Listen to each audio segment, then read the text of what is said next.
मेरी शादी को अभी 6 महीने ही हुए थे। इस दौरान मैंने अपने पति रोहन में बहुत बदलाव महसूस किया।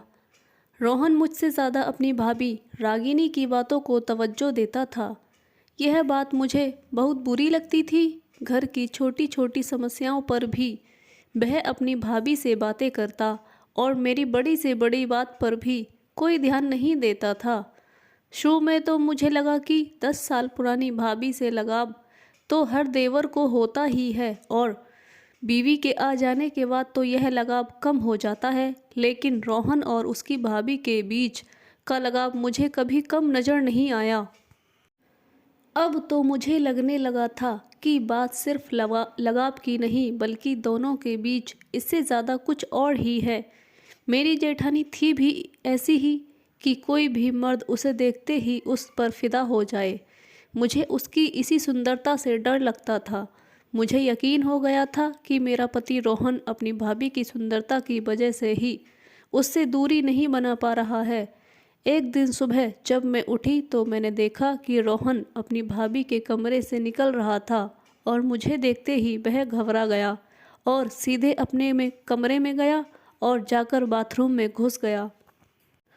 मैं समझ गई थी कि सुबह रोहन अपनी भाभी के साथ क्या करके बाथरूम में नहाने घुसा है।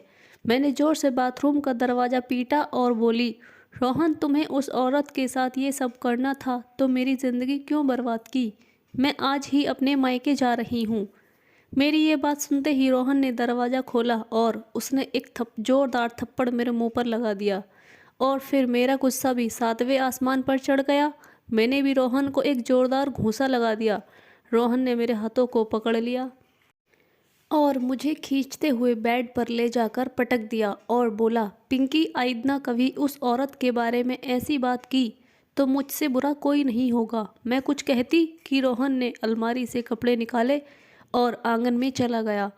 मैं बिस्तर पर पड़ी रही लेकिन वह मुझे देखने तक नहीं आया और सुबह का नाश्ता किए बगैर ही ड्यूटी पर चला गया। आधे घंटे में मैंने भी अपना सामान पैक किया और अपने मायके शीतलपुर के लिए निकल पड़ी। मेरी जेठानी ने पूछा कि कहाँ जा रही हो। मैंने उसकी बात का भी कोई जवाब नहीं दिया। मेरे इस तरह जाने की खबर रोहन को भी लग चुकी थी। बस स्टैंड से शीतलपुर की बस पकड़कर मैं शाम तक अपने मायके पहुंच गई।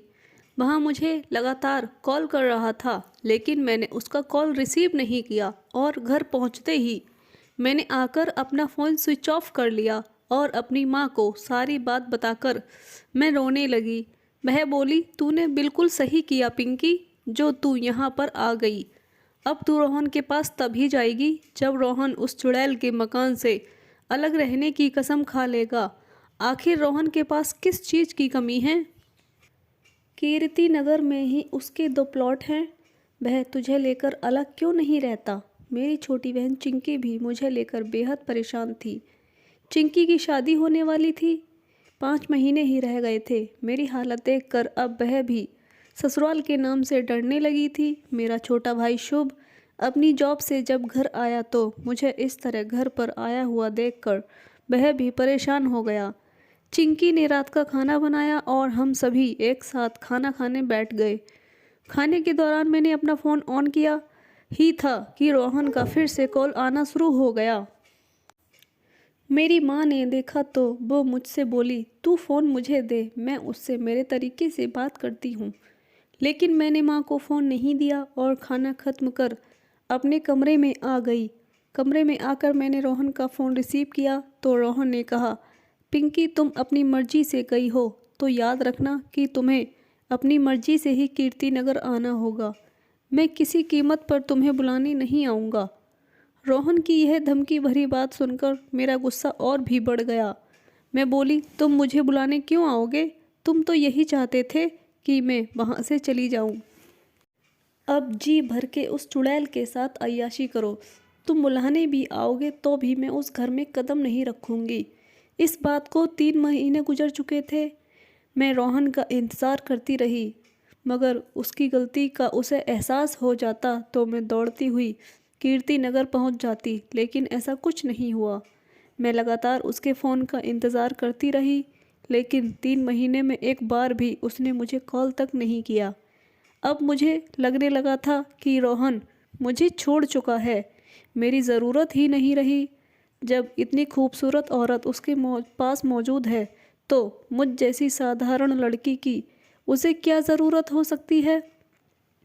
मैं रोहन को लेकर बेहद निराश हो चुकी थी और मुझे इस हाल में देखकर मेरे घर वालों को भी दुख होता।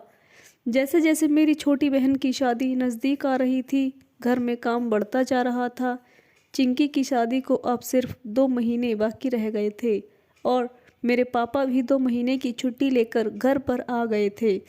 उन्होंने मुझसे कहा कि चिंकी की शादी के बाद वह मेरी ससुराल जाकर रोहन से फाइनल बात करके आएंगे। अगर वह मुझे अपनाने को तैयार नहीं हुआ तो उस पर दहेज का मुकदमा दर्ज करवा देंगे। लेकिन मैं ऐसा नहीं चाहती थी, इसलिए जैसे जैसे चिंकी की शादी तारीख नज़दीक आ रही थी मेरा डर बढ़ता जा रहा था। मुझे मायके आए हुए 5 महीने का वक्त गुजर चुका था। चिंकी की शादी में केवल 20 दिन का वक्त बाकी रह गया था और शादी के कार्ड भी छप चुके थे। एक दिन मैं रोहन को कॉल लगाया और बोली, रोहन तुम शादी में नहीं आओगे? रोहन ने कहा, मुझे तो अभी तक यह नहीं मालूम कि शादी किसकी है। मैंने कहा, 6 तारीख को चिंकी की शादी है। रोहन ने कहा, लेकिन मुझे तो घर से किसी ने भी खबर ही नहीं दी है, ना ही शादी का कार्ड पहुंचाया। मैंने कहा, तुम इस घर के दामाद हो, तुम्हें बिना कार्ड के ही शादी में पहुंचना चाहिए। रोहन ने कहा, तुम्हारे घर वाले अगर मुझे दामाद समझते तो ज़रूर खबर करते, लेकिन ना तो तुम्हारे पापा ने मुझे कॉल किया और ना ही तुम्हारी माँ ने। मैंने कहा, मैं तुमसे कह रही हूँ, क्या इतना काफ़ी नहीं है? रोहन ने कहा, ठीक है, मैं शादी वाले दिन शीतलपुर पहुँच जाऊँगा। चिंकी की शादी की सुबह उठकर मैंने गुलाबी साड़ी पहन ली थी। साड़ी मुझे रोहन ने गिफ्ट दी थी। यह साड़ी उसे सबसे ज़्यादा पसंद थी। मुझे उम्मीद थी कि रोहन दोपहर तक शीतलपुर आ जाएगा और बारात के जाने के बाद उसे रात को यहीं रुकना पड़ेगा। जब वह रात भर मेरे साथ रहेगा तो उसका दिमाग ठिकाने आ ही जाएगा। मैंने सुबह ही रोहन को फ़ोन लगा दिया, लेकिन उसका कोई जवाब नहीं आया। सुबह से शाम हो गई, लेकिन ना तो रोहन आया और ना ही उसका कोई कॉल आया। मैं बेहद निराश हो गई थी। देर रात तक चिंकी खुशी खुशी विदा हो गई और मैं दुखों का पहाड़ सीने पर लिए अपनी माँ से लिपटकर रोने लगी थी। देखने वालों को लग रहा था कि चिंकी की विदाई में रो रही हूँ, लेकिन सच तो यह था कि मैं इस वक्त अपनी किस्मत पर रो रही थी। देर रात जागने के बावजूद मैं अगली सुबह जल्दी उठ गई और मैंने अपनी माँ से कहा, माँ मैं आज ही कीर्तिनगर चली जाऊँगी। मेरी इस बात पर मेरी माँ मुझसे बेहद नाराज़ हुई। वह मुझसे बोली, जो आदमी तेरी बहन की शादी के लिए समय ना निकाल पाया उसके पास तेरे लिए भी वक्त नहीं होगा। तू सवर कर, तेरे पापा पुलिस विभाग में मामूली कांस्टेबल हैं तो क्या हुआ, वह उस रोहन और उसके घर वालों को छोड़ेंगे नहीं। पापा को यह बात पता चली तो वे बेहद नाराज़ हुए और उन्होंने मुझे कीर्तिनगर आने से सख्ती से रोक दिया। मैं दिन भर रोहन को कॉल मिलाती रही, लेकिन उसका फ़ोन अब भी स्विच ऑफ ही था। रात को मायूस होकर मैं बिस्तर पर जाकर सो गई। अब रोहन की ओर से कोई उम्मीद बची ही नहीं थी। मुझे पूरा यकीन हो गया था कि जल्दी ही मेरा और रोहन का रिश्ता हमेशा के लिए ख़त्म हो जाएगा। लेकिन तभी अचानक मेरे फ़ोन की घंटी बजी। फ़ोन रोहन का ही था। मैंने झट से फ़ोन उठाया। उधर से रोहन की आवाज़ आई। वह रोते हुए बोला, पिंकी सब खत्म हो गया। मैंने कहा, अब भी कुछ खत्म नहीं हुआ है। अगर तुम मेरे घर आकर मुझे यहाँ से ले चलो तो हमारा रिश्ता अभी भी बच सकता है। रोहन ने कहा, मैं अपने रिश्ते की बात नहीं कर रहा। इतना कहकर रोहन फिर से रोने लगा। मैंने कहा, रोहन बात क्या है, तुम इतना रो क्यों रहे हो? रोहन ने कहा, परसों देर रात भैया और भाभी का एक्सीडेंट हो गया है। भैया की मौके पर ही डेथ हो गई और भाभी अभी भी आगरा हॉस्पिटल में हैं। रोहन के मुंह से यह सुनकर मेरे तो होश उड़ गए। फ़ोन काटने के बाद मैंने घर में यह बात बताई तो मेरे घर में भी मातम पसर गया। मेरी वजह से मेरे घर वाले रोहन के भैया और भाभी से नफ़रत करते थे, लेकिन जब उन्होंने दोनों की इस एक्सीडेंट के बारे में सुना तो उन लोगों की सारी नफ़रत ख़त्म हो गई और पापा ने तुरंत मेरे छोटे भाई शुभ को बुलाकर आगरा के लिए गाड़ी बुक करने को कह दिया। सुबह के 4 बजे तक हम लोग आगरा हॉस्पिटल पहुंच चुके थे। मेरी जेठानी रागिनी की हालत बेहद नाजुक थी। मेरी जेठानी को बच्चा नहीं हो रहा था। तमाम तरह इलाज करवाने के बाद वे लोग अलग अलग मंदिरों में मन्नत किए जा रहे थे। 2 दिन पहले ही दोनों पति पत्नी मेहंदीपुर बालाजी दर्शन के लिए गए थे और वापसी में उनकी कार का भयंकर एक्सीडेंट हो गया। मेरे जेठ तो मौके पर ही खत्म हो गए और कल उनका पोस्टमार्टम होकर अंतिम संस्कार भी हो गया, लेकिन मेरी जेठानी अभी भी कोमा में थी। कुछ दिनों तक मेरी जेठानी का इलाज चलता रहा। मेरे घर वाले शीतलपुर जा चुके थे। अब अस्पताल में मेरी जेठानी केवल मेरे भरोसे ही थी। रोहन सुबह ड्यूटी चले जाते तो रात को ड्यूटी से लौटते वक्त अस्पताल से होते हुए घर जाते। मैं अस्पताल में रहकर दिन रात अपनी जेठानी की सेवा करने में लगी रहती। यह देखकर रोहन का बर्ताव भी बदल गया। वह फिर मुझे बेहद प्यार करने लगा था। मुझे हॉस्पिटल में रहते 1 महीना बीत चुका था। अब तो हॉस्पिटल ही मेरा घर बन चुका था। इसी बीच मेरी जेठानी की सेहत में इतना सुधार जरूर हुआ था कि वह होश में आ चुकी थी। उन्हें उनके पति के मरने का भी पता चल चुका था, लेकिन किसी से कुछ बोल पाने की स्थिति में वह बिल्कुल नहीं थी। तो 1 महीने बाद डॉक्टर ने उन्हें छुट्टी दे दी और मेरी जेठानी घर आ गई। मेरी ससुराल में मेरे सास ससुर दोनों ही नहीं थे। मैं जब भी आकर कीर्तिनगर आई थी तब घर में मेरे अलावा कुल 3 ही लोग रहा करते थे, रोहन और रोहन के भैया भाभी। मेरी जेठानी राधिका ही घर की मालकिन थी। सब कुछ उनकी देखरेख में होता था, लेकिन अब वही रागिनी इतनी कमज़ोर और लाचार हो चुकी थी कि मुझे ही उनकी देखभाल करनी पड़ती थी। धीरे धीरे 3 महीने बीत चुके थे। मेरी जेठानी के सेहत में अब काफ़ी सुधार हो चुका था। उनकी तंदुरुस्ती लौट रही थी, लेकिन अब भी वह किसी से बात करने की स्थिति में नहीं थी। मेरी जेठानी के मायके में भी कोई नहीं था, इसलिए उनकी हर तरह की सेवा मुझे ही करनी पड़ती। कि तभी मुझे पता चला कि मैं प्रेग्नेंट हो चुकी हूँ। तो यह खबर सबसे पहले मैंने रोहन को दी। वह बहुत खुश हुआ और सीधे अपनी भाभी के पास जाकर उनके हाथों को चूमते हुए उन्हें यह खुशखबरी दी। बस उनके चेहरे पर हल्की सी मुस्कान नज़र आई। इसका मतलब यही था कि वह बेहद खुश थी। धीरे धीरे वक्त बीतता गया और मेरा 8वां महीना शुरू हो गया। इस बीच मैंने महसूस किया कि रोहन फिर से अपनी भाभी के करीब होता जा रहा था। प्रेगनेंसी की वजह से मेरी हालत ऐसी थी कि मैं घर का ज़रूरी काम ही नहीं कर पाती थी और रोहन की ड्यूटी पर चले जाने के बाद मैं ज़्यादातर समय अपने कमरे में ही रहती। रात को रोहन ड्यूटी से आते तो मेरे लिए खाना और अपनी भाभी के लिए जूस लेकर आते। मैं भी खुद जाकर जेठानी को जूस पिलाती और अपने कमरे में आकर मैं और रोहन खाना खाकर सो जाते। सुबह मैं देर से उठती, तब तक रोहन नाश्ता तैयार कर चुका होता। मेरे साथ सुबह का नाश्ता करने के बाद वह तैयार होकर अपनी ड्यूटी के लिए निकल जाता। एक दिन पेट में दर्द होने के कारण मेरी नींद जल्दी खुल गई। रोहन को लगा कि मैं अभी भी नींद में हूँ, तब वह कमरे से उठा और बाहर निकला। न जाने क्यों मैं भी दबे पाँव उसके पीछे कमरे के बाहर निकल आई। मैंने देखा कि रोहन अपनी भाभी के कमरे में घुसा और उसने अंदर से दरवाज़ा बंद कर लिया। मैं रोहन की इस हरकत से बेहद हैरान थी। मैं काफ़ी देर तक खड़ी रही, फिर चुपचाप जाकर अपनी जगह लेट गई। 20 मिनट बाद रोहन अपने कमरे में आकर मेरे पास लेट गया। मैं रोहन की इस दीवानगी को समझ नहीं पा रही थी। वह पहले भी ऐसा करता था, तब मेरी जेठानी एकदम तंदुरुस्त थी, लेकिन अब तो वह किसी अपाहिज की तरह बिस्तर पर पड़ी रहती है। फिर रोहन कमरा बंद कर उसके साथ क्या करता है? कहीं ऐसा तो नहीं कि रागिनी पूरी तरह ठीक हो गई है और बीमार होने का नाटक कर रही है ताकि मेरी नज़र में दोनों की हकीकत छुपी रहे। अपाहिज होने की आड़ में देवर भाभी का रोमांस चल रहा था और मुझे खबर तक नहीं लगी। मैं अगले कुछ दिनों तक सो नहीं पाई। मुझे रोहन से फिर से नफरत सी होने लगी थी।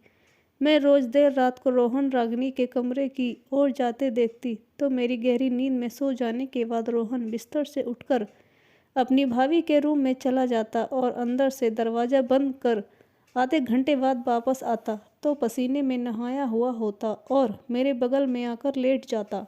मेरा बच्चा होने में अभी 15 दिन बाकी रह गए थे। मैंने तय कर लिया था कि दोनों की रासलीला अब मैं ज़्यादा दिन तक बर्दाश्त नहीं कर पाऊंगी। बच्चा होने के बाद तो मैं हफ्तों तक कमरे से बाहर नहीं निकल पाती, इसलिए बच्चा होने से पहले ही मैं दोनों को रंगे हाथों पकड़ने का मौका देख रही थी।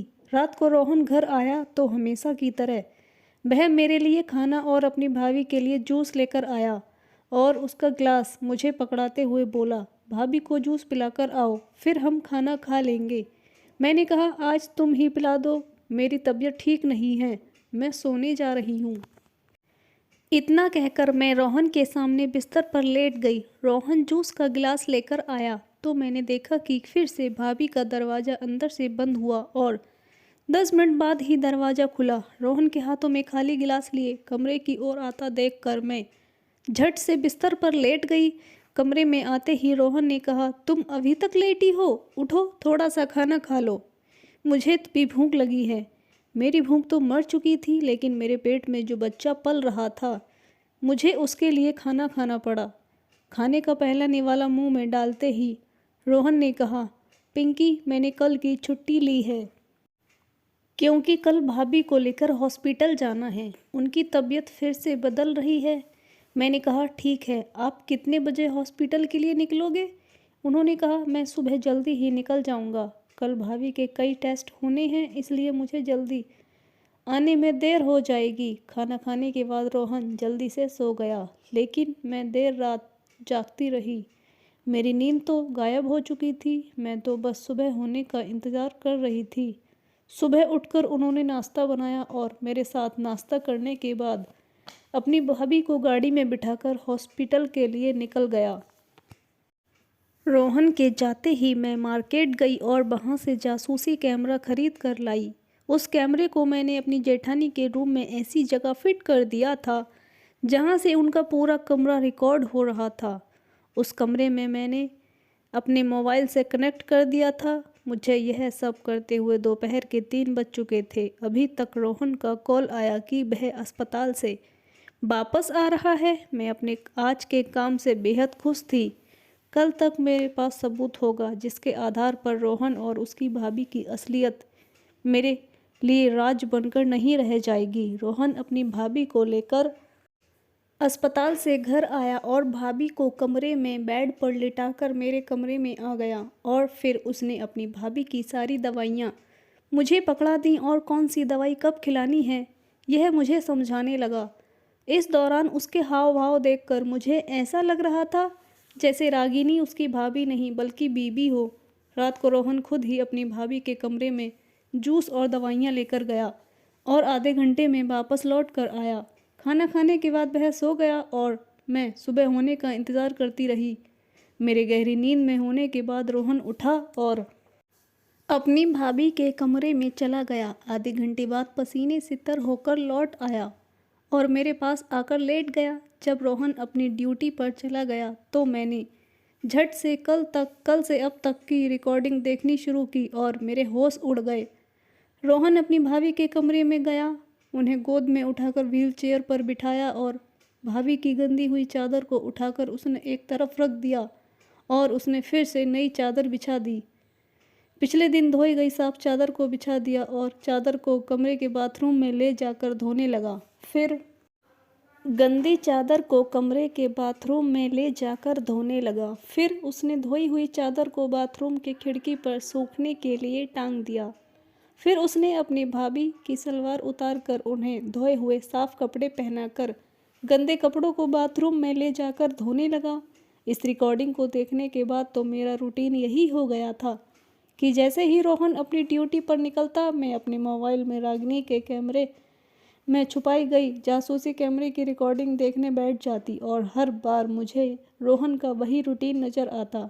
रोहन अपनी भाभी के कमरे में उनके साथ जो करता है वह या तो पति कर सकता है या कोई बेटा ही अपनी माँ की ऐसी सेवा कर सकता था। एक दिन अचानक मेरी तबीयत खराब हुई और मैं हॉस्पिटल में एडमिट हो गई। 2 दिन बाद ही मैंने एक खूबसूरत से बेटे को जन्म दिया और कुछ दिनों में मैं अपने बेटे को लेकर घर आ गई। इस दौरान मेरी देखभाल के लिए मेरी माँ मेरी ससुराल आ गई थी। एक दिन मैंने अपनी माँ को रोहन और उसकी भाभी की वीडियो दिखाई तो उसने अपने माथे पर हाथ रख लिया और कहने लगी, पिंकी तू बहुत नादान है। यह देवर भाभी वाला प्यार नहीं है, बल्कि यह तो कोई पति ही ऐसा कर सकता है। मैं तो आज शीतलपुर के लिए निकल रही हूँ। कुछ दिनों बाद तू भी शीतलपुर आ जाना। मैं तुझे अब यहाँ नहीं रहने दूंगी। जिस दिन मेरा लड़का 1 महीने का हुआ उसी दिन मेरी जेठानी की तबीयत ज़्यादा बिगड़ी और अगले ही दिन हॉस्पिटल में उनकी मौत हो गई। रागिनी की मौत से रोहन बिल्कुल टूट सा गया था। ऐसा लग रहा था जैसे रोहन की सगी माँ की डेथ हुई हो। कुछ समय बाद एक दिन मैंने रोहन का मूड देखकर उससे पूछ ही लिया। मैंने कहा, अब तो भाभी इस दुनिया में नहीं है और मैं जानती हूँ कि तुम उनसे बेहद प्यार करते थे। इतना प्यार तो कोई बेटा भी अपनी माँ से नहीं करता। तुम उनके गंदे कपड़े अपने हाथों से धोते थे, आखिर क्यों? रोहन ने मेरी तरफ देखा और गहरी सांस ली। थोड़ी देर की खामोशी के बाद बोला, मैं और मेरे बड़े भाई सतीश ने बचपन में बहुत कुछ सहा था। मेरी माँ बचपन में ही मर गई थी और मेरे पापा ने दूसरी शादी कर ली थी। मेरे पापा की मौत के बाद मेरी सौतेली माँ ने मेरे पापा की पूरी प्रॉपर्टी को हड़प लिया और हमें दर दर की ठोकरें खाने पर मजबूर कर दिया। मेरे भैया ने नौकरी कर मुझे पढ़ाया लिखाया। 10 साल पहले मेरे बड़े भैया ने रागिनी भाभी से शादी की, जो अपने माँ बाप की इकलौती बेटी थी। रागिनी भाभी के माँ बाप भी उन्हें छोड़कर इस दुनिया से जा चुके थे। भाभी के पास जो भी संपत्ति थी वह सब उन्होंने मेरे भैया के हवाले कर दी और उन्होंने मेरी माँ की तरह मेरी परवरिश की। मैंने अपनी सगी माँ को तो नहीं देखा था, लेकिन भाभी ने सगी माँ की कमी पूरी कर दी थी। 5 साल पहले मुझे निमोनिया हो गया था और महीनों तक मैं बिस्तर पर पड़ा रहा। इस दौरान मेरा ख्याल मेरी भाभी ने ही रखा था। अगर कोई दूसरी औरत होती तो वह मेरे कपड़े को हाथ तक नहीं लगाती, लेकिन रागिनी भाभी ने अपने बेटे की तरह मेरे गंदे बिस्तर को साफ करती और मेरे कपड़ों को धोती। उनकी देखभाल की वजह से मैं मौत के मुंह से वापस आया, लेकिन मेरी देखभाल में इतनी ताकत नहीं थी, इसलिए मैं अपनी भाभी को नहीं बचा सका। इतना कहकर रोहन ने मेरे कंधों पर सिर रखकर रोने लगा। उसकी यह हालत देखकर मुझे भी रोना आ गया। साथ ही रोहन को गले लगाकर मेरी सारी गलतफहमी अभी दूर हो गई। मैं खुद को बेहद खुशनसीब समझने लगी कि मुझे रोहन जैसा पति मिला।